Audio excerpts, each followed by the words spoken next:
Kung fu Panda സീരീസിൽ രണ്ടാമതായി പുറത്തിറങ്ങിയ കുങ്ഫു പാണ്ട 2 എന്ന മൂവിയുടെ സെക്കൻഡ് പാർട്ട് വീഡിയോ ആണിത്. ഇതിന്റെ ആദ്യ പാർട്ട് കാണാത്തവർ മുകളിൽ വരുന്ന ഐക്കാർഡിലോ ഡിസ്ക്രിപ്ഷൻ ബോക്സിൽ കൊടുത്തിരിക്കുന്ന ലിങ്കിലോ ക്ലിക്ക് ചെയ്ത് ആദ്യ പാർട്ട് കണ്ടതിന് ശേഷം മാത്രം രണ്ടാം പാർട്ട് കാണാൻ ശ്രമിക്കുക. കഴിഞ്ഞ വീഡിയോയിൽ നമ്മൾ പറഞ്ഞത് ഷെന്നും പാണ്ടയും നേർക്കുനേർ നിന്ന് പോരാട്ടം നടത്തുന്നതും ഇതിനിടെ ഷെൻ പാണ്ടയെ പീരങ്കി ഉപയോഗിച്ച് അടിച്ചു തെറിപ്പിക്കുന്നതും വരെയാണ്.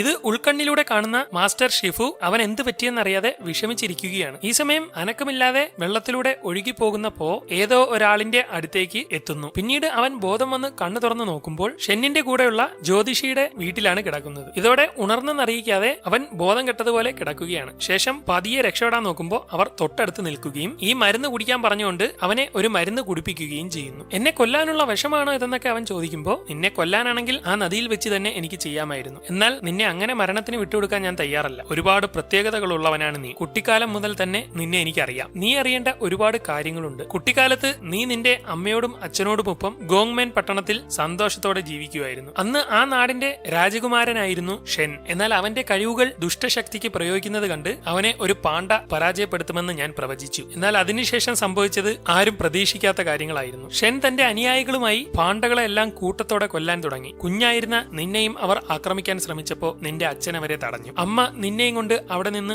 ഓടി രക്ഷപ്പെട്ടു. എന്നാൽ കുറെ ദൂരം ഓടിയെങ്കിലും പിറകിൽ നിന്ന് ചെന്നായ്ക്കൂട്ടം വരുന്നത് കൊണ്ട് നിന്റെ അമ്മയ്ക്ക് രക്ഷപ്പെടാൻ കഴിയില്ലെന്ന് മനസ്സിലാവുകയും പച്ചക്കറികൾ ഇരുന്ന ഒരു കൂടയിലേക്ക് നിന്നെ ഉപേക്ഷിച്ച ശേഷം മനസ്സില്ലാ മനസ്സോടെയും നിറ കണ്ണുകളോടെയും നിനക്ക് അവസാനത്തെ ചുംബനം തന്നിട്ട് വിഷമം സഹിക്കാനാവാതെ അവർ അവിടെ നിന്ന് പൊക്കളഞ്ഞു. ഇതോടെ ഷെന്നും കൂട്ടരും നിന്റെ അമ്മയുടെ പിറകെ പോവുകയും നീ രക്ഷപ്പെടുകയും ചെയ്തു. ഇത്രയും കാര്യങ്ങൾ അവന്റെ മനസ്സിലേക്കും ഓർമ്മ വരികയും അവൻ പതിയെ മുമ്പ് മാസ്റ്റർ ഷിഫു പഠിപ്പിച്ച വെള്ളത്തുള്ളിയെ ആവാഹിക്കുന്ന കഴിവെടുത്ത് പ്രയോഗിക്കാൻ തുടങ്ങുന്നു. അതിന്റെ ഇടയിലെല്ലാം അവൻ പണ്ട് നടന്ന കാര്യങ്ങളും ഓർക്കുന്നുണ്ട്. അങ്ങനെ ഷിഫു പഠിപ്പിച്ച ആ അടവ് അവൻ പൂർത്തിയാക്കുന്നു. ശേഷം അവൻ ഓരോന്ന് ആലോചിച്ചുകൊണ്ട് നിൽക്കുമ്പോൾ ജ്യോതിഷി അവിടേക്ക് വന്ന്, നിന്റെ ജീവിതത്തിന്റെ തുടക്കം മോശപ്പെട്ടതായിരിക്കാം, പക്ഷേ ബാക്കിയുള്ള ജീവിതത്തെ നിനക്ക് മാറ്റിമറിക്കാൻ കഴിയും. നീ എന്തൊക്കെ താണ്ടിയാണ് ഇവിടം വരെ എത്തിയതെന്ന് നീ ചിന്തിക്കണം. അങ്ങനെയെങ്കിൽ നിനക്കിനി എന്തൊക്കെ ചെയ്യാൻ കഴിയുമെന്നും നിനക്ക് മനസ്സിലാവും എന്നൊക്കെ അവർ പറയുന്നത് കേട്ട് അവൻ ഒന്നുമില്ലായ്മയിൽ നിന്ന് വളർന്നു വന്ന് ഒരു ഡ്രാഗൺ വാരിയർ ആയതും തായ്ലങ്ങിനെ തകർത്തതുമെല്ലാം ഓർക്കുകയും അതെ, എനിക്ക് അവനെ തോൽപ്പിക്കാൻ കഴിയുമെന്ന് ഓ പറയുന്നു. ഈ സമയം ഗോങ്മെൻ നഗരത്തിന്റെ നദിക്കരയിലുള്ളവർ നോക്കുമ്പോൾ നദിയിലൂടെ പീരങ്കികളുമായി ഷെന്നിന്റെ കപ്പൽപ്പട കടലിലേക്ക് പൊക്കൊണ്ടിരിക്കുകയാണ്. കടുവയെയും കൂട്ടരെയും ആണെങ്കിൽ കപ്പലിന്റെ മുന്നിൽ കെട്ടിയിട്ടിരിക്കുന്നു. അവർക്ക് ഒന്നും ചെയ്യാൻ കഴിയുന്നില്ല.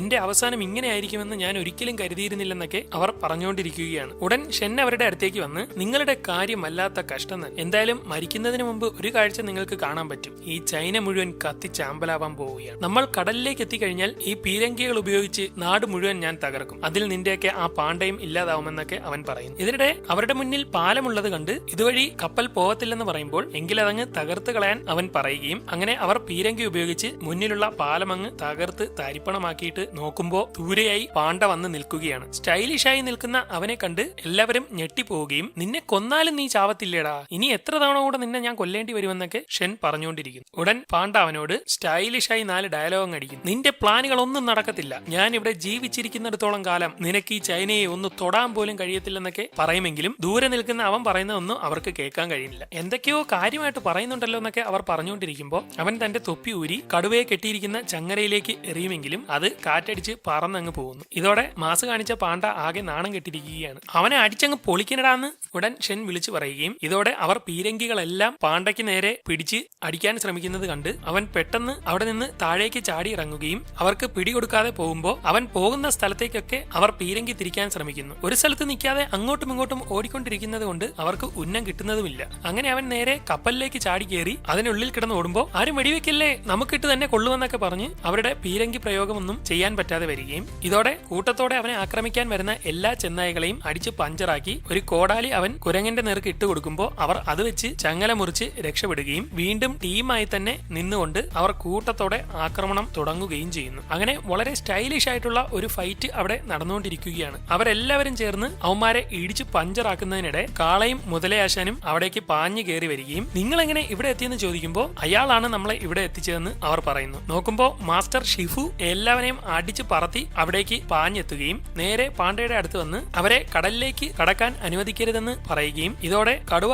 ഓടിച്ചെന്ന് അവരുടെ തന്നെ ഒരു കപ്പൽ ഇടിച്ച് മറിച്ചിട്ട് നേരെ അവിടുത്തെ എൻട്രൻസ് അടയ്ക്കുകയും പാണ്ഡയും അവരുടെ ടീമും എല്ലാവരും ആഞ്ഞു പിടിച്ച് എല്ലാ കപ്പലും കൂടി എൻട്രൻസിന്റെ ഭാഗത്ത് ഇടിച്ച് വഴി അങ്ങ് അടയ്ക്കുന്നു. ഇതോടെ ചെന്നായ്കളെല്ലാം അവരെ പിടിക്കാൻ ചെല്ലുമെങ്കിലും അവർ ടീമായി ചാടി അവിടേക്ക് വരികയും എല്ലാവരും മാസ് കാണിച്ചുകൊണ്ട് വളരെ സ്റ്റൈലിഷ് ആയി തന്നെ പാഞ്ഞു വന്ന് അവിടെയുള്ള ചെന്നായി കൂട്ടങ്ങളെ എല്ലാം ആക്രമിക്കുന്നു. വെടിവെക്കടാ പൊട്ടന്മാരെന്ന് ഷെൻ വിളിച്ചു പറയുമ്പോൾ നമ്മുടെ ആൾക്കാരും അവിടെ ഉണ്ട്, വെടിവെച്ചാൽ അവരും മരിക്കുമെന്ന് പറയുകയും അതൊന്നും നോക്കണ്ട വെടിവെക്കടാ പൊട്ടാന്ന് വിളിച്ചു പറയുന്നു. ഇല്ല എന്റെ ആൾക്കാരെ ഞാൻ വെടിവെക്കില്ലെന്ന് പറയുമ്പോൾ ഷെൻ അവനെ അടിച്ചിട്ട ശേഷം പീരങ്കി അവരുടെ നേർക്ക് പിടിച്ച് എല്ലാവരുടെ നേർക്ക് ഒറ്റ പൊട്ടീര് പൊട്ടിക്കുകയും എല്ലാം കൂടെ ചേതറി തകർന്ന് താരിപ്പണമായി പോവുകയും ചെയ്യുന്നു. ഇതോടെ വഴി ക്ലിയറായി ഷെന്നിന്റെ കപ്പൽ നേരെ കടലിലേക്ക് കടന്നിരിക്കുകയാണ്. അപ്പോഴേക്കും പാണ്ഡ ഒരുവിധം അതിൽ നിന്ന് രക്ഷപ്പെട്ട് ഒരു പലകയിൽ പിടിച്ചു കിടക്കുകയും അവൻ നോക്കുമ്പോൾ കൂട്ടത്തിലുള്ള പലരും രക്ഷപ്പെട്ടതായി കാണുകയും ചെയ്യുന്നു. അവൻ നേരെ കടുവയുടെ അടുത്തേക്ക് ചെല്ലുമ്പോൾ അത് പതിയെ എഴുന്നേറ്റ് എനിക്ക് കുഴപ്പമൊന്നുമില്ലെന്ന് പറയുന്നു. അപ്പോഴേക്കും ഷെൻ ആക്രമണത്തിന് കടലിലെത്തിയിരിക്കുകയാണ്. ഇത് കാണുന്നപ്പോ രണ്ടും കൽപ്പിച്ച് അവിടെ നിന്ന് നീന്തി നേരെ ഒരിടത്ത് ചെന്ന് കയറുകയും ഷെന്നിന്റെ കപ്പലിന് നേർക്ക് നോക്കി നിന്ന ശേഷം എന്തൊക്കെയോ ആലോചിച്ചുകൊണ്ടിരിക്കുകയാണ്. അവൻ തോൽവി സമ്മതിച്ചു. ഇനി അങ്ങ് തീർത്തേക്കാൻ ഷെൻ പറയുകയും എല്ലാ പീരങ്കികളും അവന്റെ നേർക്ക് തിരിയുന്നത് കണ്ട് എല്ലാവരും ഞെട്ടി നിൽക്കുമ്പോൾ അവനാണെങ്കിൽ മനസ്സ് റിലാക്സ് ചെയ്ത് മറ്റേ അടവെടുക്കാൻ തയ്യാറായി നിൽക്കുകയും അപ്പോഴേക്കും വെടി പൊട്ടിക്കുന്നതോടെ അവൻ മറ്റേ വെള്ളത്തുള്ളിയിൽ കാണിച്ച അടവ് ഓർത്ത് വരുന്ന വെടിയുണ്ടയെ പിടിച്ച് കറക്കി അങ്ങ് വിട്ടുകളയും. ഇത് കണ്ട് എല്ലാവരും ഞെട്ടുമ്പോ അവൻ കയ്യിൽ തീയൊക്കെയായി നിൽക്കുന്നത് കണ്ട് അവൻ തന്നെ ആകെ പേടിച്ച് ഒരുവിധം ആ തീയണയും. ഇപ്പോഴേക്കും വീണ്ടും അവർ വെടിപൊട്ടിക്കാൻ തുടങ്ങുകയും അതിൽ നിന്നെല്ലാം അവൻ രക്ഷപ്പെടുകയും ചെയ്യുന്നു. എങ്ങനെയെങ്കിലും ഒന്ന് കൊല്ലടാന്ന് ഷെൻ വിളിച്ചു പറയുന്നതോടെ അവർ തുരുതുരെ വെടിപൊട്ടിക്കാൻ തുടങ്ങുകയും എല്ലാം അവൻ വഴിതിരിച്ചു വിടുന്നതിനോടൊപ്പം പലതും അവരുടെ തന്നെ കപ്പലിന്റെ നേർക്ക് വിടുകയും പല കപ്പലുകളും തകരുകയും ചെയ്യും. ഇതിനിടെ വീണ്ടും ഒരു വെടി പൊട്ടുന്നത് നേരെ ചെല്ലുമ്പോൾ അവൻ പിടിക്കുകയും അതും പിടിച്ച് കറങ്ങിക്കൊണ്ടിരിക്കുന്നതോടെ ജ്യോതിഷി കാണിച്ച ആ അടയാളം കടലിൽ ഷെന്നിന് കാണാൻ പറ്റുകയും ഉടൻ അവൻ കറക്കി ഷെന്നിന്റെ കപ്പലിലേക്ക് തന്നെ എറിയുകയും അത് നേരെ വന്ന്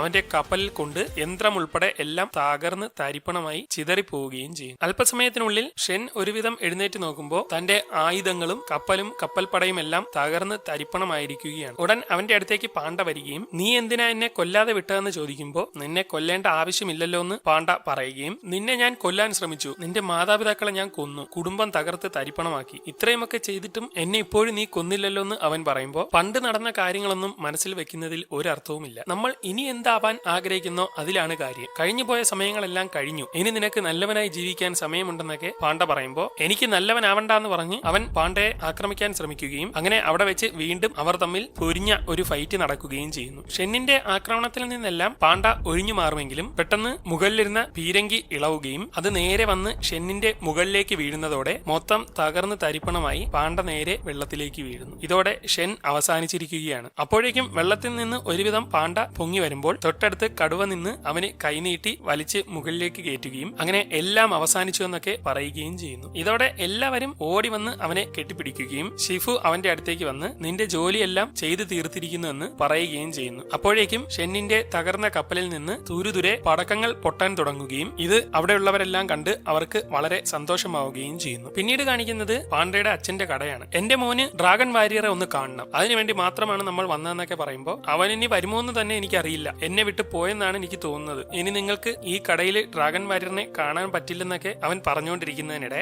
സമ്മാനങ്ങളുമായി പാണ്ഡ അവിടേക്ക് വന്ന് നിൽക്കുകയാണ്. ഇതോടെ അച്ഛന് ഒരുപാട് സന്തോഷമാവുകയും നീ പോയ കാര്യം എന്തായി മോനെ എന്ന് പറയുമ്പോൾ പോയ കാര്യങ്ങൾ നല്ലപോലെ നടന്നുവെന്നും പോകുന്ന വഴിയിൽ ഞാൻ ജനിച്ച സ്ഥലം കണ്ടു, എന്റെ അച്ഛനും അമ്മയും മരണപ്പെട്ട സ്ഥലങ്ങൾ കണ്ടു, ഞാൻ എവിടെ നിന്ന് വന്നെന്ന് എനിക്ക് മനസ്സിലായി എന്ന് അവൻ പറയുമ്പോൾ അപ്പോ നീ ഇനി എന്നെ വിട്ട് പോകുമോ എന്ന് അച്ഛൻ ചോദിക്കുമ്പോൾ ഇല്ല, കാരണം നിങ്ങളാണ് എന്നെ വളർത്തിയ എന്റെ യഥാർത്ഥ അച്ഛൻ എന്ന് പറഞ്ഞ് അവർ തമ്മിൽ കെട്ടിപ്പിടിക്കുന്നു. ശേഷം അവർ ഒരുമിച്ച് ആഹാരം ഉണ്ടാക്കാൻ വേണ്ടി അവർ രണ്ടുപേരും ഉള്ളിലേക്ക് കയറി പോകുന്നു. ഇതോടെ അവരുടെ ആ ഗ്രാമത്തിൽ നിന്ന് മലയും മഞ്ഞുമൊക്കെ കഴിഞ്ഞിട്ടുള്ള ഒരുപാട് ദൂരത്തിനപ്പുറത്ത് ഒരു സ്ഥലം കാണിക്കുന്നു. അവിടെ പ്രാർത്ഥിച്ചുകൊണ്ടിരുന്ന ഒരാൾ പെട്ടെന്ന് ഞെട്ടി എഴുന്നേറ്റ് എന്റെ മകൻ ജീവനോടെ ഉണ്ടെന്ന് പറയുകയും തൊട്ടപ്പുറത്തേക്ക് നോക്കുകയും ചെയ്യുന്നു. അന്ന് ഷെന്നിന്റെ ആക്രമണത്തിൽ നിന്ന് രക്ഷപ്പെട്ട പോയുടെ അച്ഛൻ ഉൾപ്പെടെ ഒരുപാട് പാണ്ഡകൾ അവിടെയുണ്ട്. ഇതോടെ സിനിമ അവസാനിക്കുന്നു. 2011 $150 മില്യൺ ബഡ്ജറ്റിൽ പുറത്തിറങ്ങിയ ഈ cinema $665 million box office collection നേടിയത്. ഇതിനുശേഷം 2016 കുങ്ഫു പാണ്ട 3യും പുറത്തിറങ്ങുകയുണ്ടായി.